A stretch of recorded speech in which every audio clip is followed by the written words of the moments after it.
sat down. The whole crowd stood along the shore. He spoke to them at length in parables, saying, a sower went out to sow. And as he sowed, some seed fell on the path, and birds came and ate it up. Some fell on rocky ground, where it had little soil. It sprang up at once because the soil was not deep. When the sun rose, it was scorched, and it withered for lack of roots. Some seed fell among thorns, and the thorns grew up and choked it. But some seed fell on rich soil, and produced fruit, 100 or 60 or 30-fold. Whoever has ears ought to hear.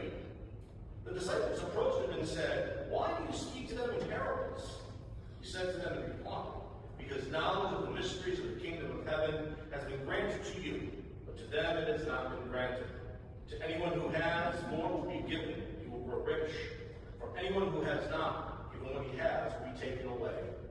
This is why I speak to them in parables, because they look but do not see, and hear but do not understand or listen. Isaiah's prophecy is fulfilled in them, which says, you shall indeed hear but not understand, you shall indeed look but never see.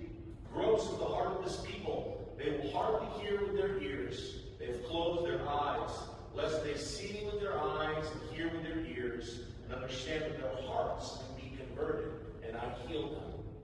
But blessed are your eyes because they see, and your ears because they hear.